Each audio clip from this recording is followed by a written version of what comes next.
表面看或者是众生而言是当然就是有很大的分别性，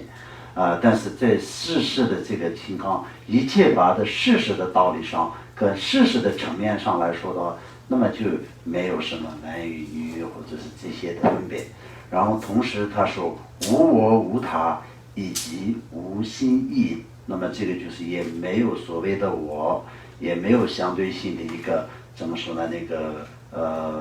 决定性的什么他，也在一切法实际上来说的也是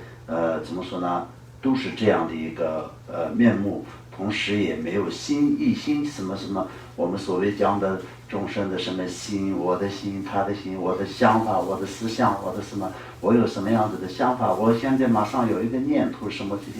这些都是实际上是不存在的。然后所谓男女家法无意义，所谓的男女这些一切都是以我们这个从世俗谛的角度来说的，因为众生的一个认知，并不是佛或者是本来的这个法界当中没有什么说这是男生这是女生这样的区分跟这样的那种认知，但众生的这种怎么说呢那个认知上来呢，就是一种这样的一种认知，这并不是说本来的道理，这就是我们这个幻觉之中，众生的幻觉之中呢，就会有这种的一种想法所以这是没有意思的，没有什么意义的无意义就是没有任何意义的。实际上来说的话，那就是圣义谛的角度来说的话，这些都是没有什么意义的，就这样的道理。然后最后的那一句是时间魂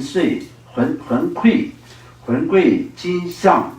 幻化矣，所以世间的所有的众生都是本身是因无明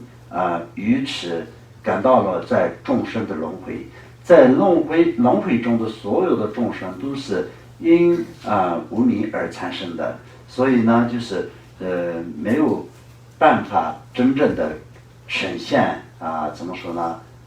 智慧，那么都是在一个相当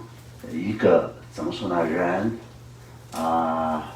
落在一个黑暗当中一样，没有任何的方向，也没有办法选择一个正确的路一样的，那就是一个众生的时期，所以就是一种幻想，一种幻化，所以就没有可以正确的一个，一定要我们他在那个时候他主要是在做什么？他那个时候主要就是在修行，修行是为了什么？当然就是为了要成佛。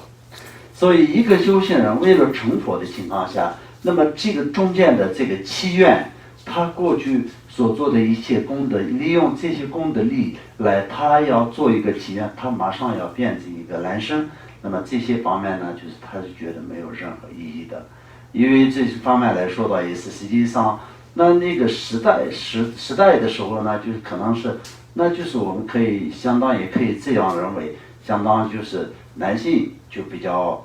怎么说呢那个。有可能就可以修持佛果，那么女性的话就比较不大可能够可以修持佛果的。以这种来说的话，就所有的众生的共同的一种认知，那也并不是说是什么实际的情况。所以他呢觉得这个事情来说的没有太大的意义，我马上要就是要变成一个男性也没有太大的意义，也没有太大的必要也这样想。那他那个时候的愿望来说的，就不是说你就是这样体验以后，你先把那个你要死了，然后这一世是一个女士，下一生呢就是要得到一个男生的身体，不是这样的。他那个时候呢就是最殊胜的时候，而且功德也那么大，所以他马上可以有这样的一个实现，会实现愿望的一个那样的一个时期。但是他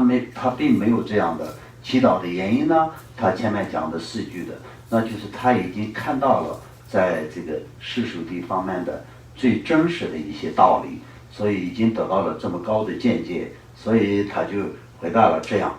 街村跑马车马前前路，激动的来。